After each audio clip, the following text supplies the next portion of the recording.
અનાથ બાળકોને ધંધુકા પ્રવાસ માનવતાનો અનોખો ઉપક્રમ. અમદાવાદ જિલ્લાના ધંધુકા ખાતે આજે સુલતાન એમ ઇન્સ્ટિટ્યૂટના અનાથ બાળકોને માનવતાભર્યો પ્રવાસ કરવામાં આવ્યો. સંસ્થાના આ બધા દીકરા દીકરીઓને એવા વ્યક્તિમ છે જેમના કોઈ સગાવાલા નથી, માતા પિતા ઓળખ પણ નથી, અને આવી સંતાનોને પોલીસ અથવા સરકાર દ્વારા સંસ્થામાં મૂકવામાં આવે છે જ્યારે તેમની શિક્ષણ, સંસ્કાર અને સ્વાવલંબન માટે તૈયાર કરવામાં આવે છે. દર વર્ષે આ બાળકો આનંદમય પ્રવાસ માટે લઈ જવાનો ઉપક્રમ સબીર હુસેન ટેબલિયા તથા હબીન મોદન દ્વારા કરવામાં આવે છે. પણ આ બંને વડીલોને બાળકોના ભાલ પ્રદેશમાં ધાર્મિક અને ઐતિહાસિક સ્થળોની મુલાકાત કરાવી સવારે નાસ્તો, બપોરે જમવાનું અને સાંજે પાણીપુરીનો રસસ્વાદ કરાવ્યો. આ અવસરે પૂર્વ ધારાસભ્ય તથા જિલ્લા પ્રમુખ શ્રી રાજેશભાઈ ભડિયા, દગારા મુજાવત બાબુ મિયા બાપુ, આગેવાન ભાઈજીભાઈ મોહમ્મદ, રજા બુખારી, મોહદ રહીમભાઈ, રફીકભાઈ આબલી, મુસ્તાન મોદન, ડૉક્ટર સિરાજ દેસાઈ અને મુનાના બાપુ ઉપસ્થિત રહે.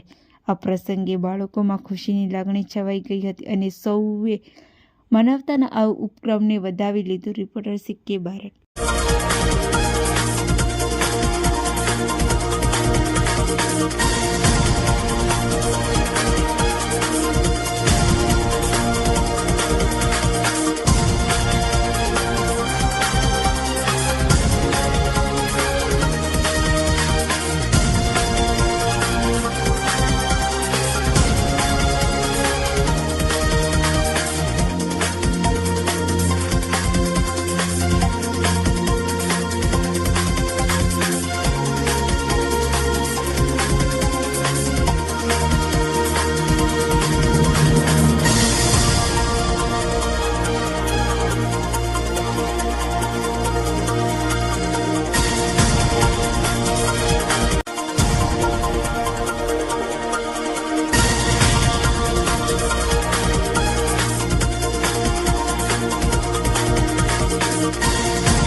આજે સુલતાન અહેમદ ઇન્સ્ટિટ્યૂટ ઓફ યતીમખાના અમદાવાદથી 200 જેટલા વિદ્યાર્થીઓ જે યતીમ છે, અનાથ છે, અને અનાથ એટલે કે ઉદર રહેતા બાપ ગયો અને જન્મતા મોઈ માં, પણ ઘણા વીતીને ઘણા વીતશે અને ઘણા પડશે ઘાવ, એવા કે જ્યારે લોકોને કશો જ સહારો ન હોય એ દીકરા દીકરીઓ, અને એ દીકરા દીકરીઓના વાલી થઈ અને જે સંસ્થા આ બાળકોને સાચવે છે એ સંસ્થાના બાળકો આજે ધંધુકાના આંગણે, ધંધુકા અને રોજકાની વચ્ચે જે સબ્બીરભાઈ ટેમ્બલિયાનું ફાર્મ હાઉસ છે ત્યાં બધાને જમવા માટે બોલાવ્યા છે.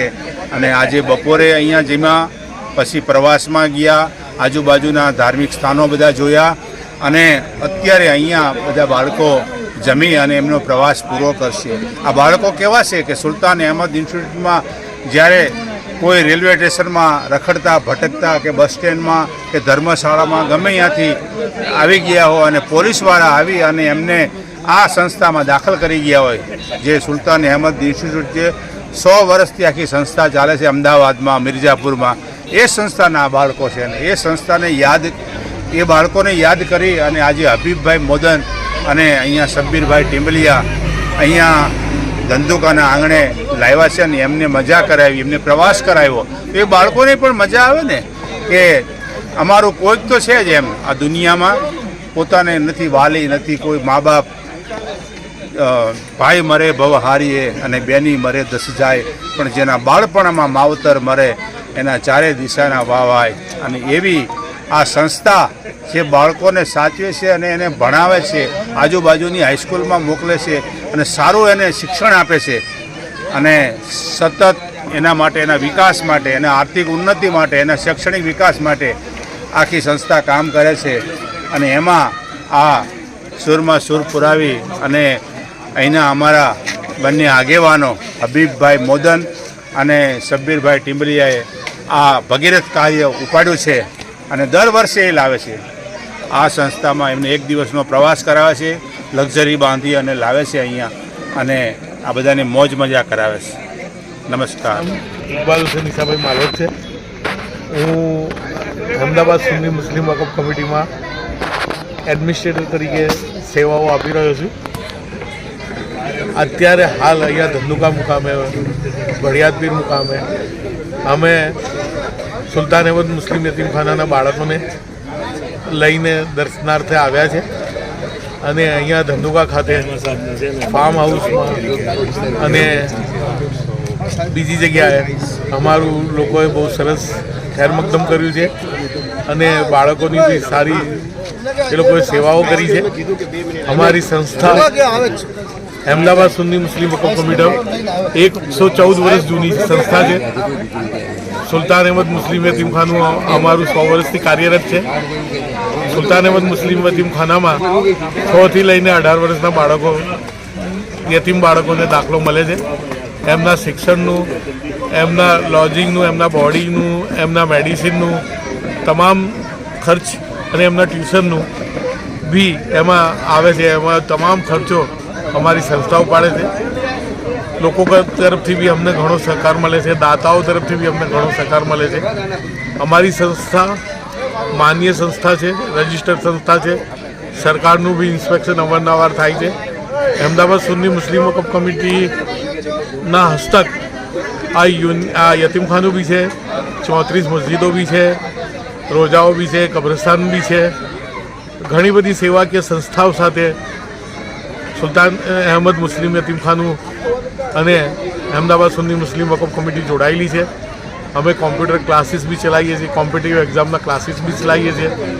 અમે બીજી સોશિયલ સર્વિસીસ બી કરીએ છીએ અને અમારા જે બાળકો છે એ યતીમખાનાના બાળકો તે 18 વર્ષ પછી જ્યારે યતીમખાનામાંથી એમના વાલી વારસોને અમે જ્યારે સુપ્રત કરીએ છીએ ત્યાર પછી પણ એમના તમામ શિક્ષણની વ્યવસ્થા, એટલે જ્યાં સુધી ભણે ત્યાં સુધી માસ્ટર કરે કે પીએચડી કરે ત્યાં સુધીનો તમામ શિક્ષણનો ખર્ચો પણ અમે ઉપાડીએ છીએ. નિયમિત રીતે અમારા બાળકોની મેડિકલ તપાસ બી થાય છે અને એમના આરોગ્યની પણ સારી રીતે સાર સંભાળ રાખવામાં આવે છે. એમનું ફૂડ પણ ધારાધોરણો મુજબ નક્કી કરેલા મેનુ મુજબ જ એમને આપવામાં આવે છે અને ટ્યુશનની પણ વ્યવસ્થા તેમજ ધાર્મિક શિક્ષણની પણ વ્યવસ્થા આ સંસ્થા એમના માટે કરે છે.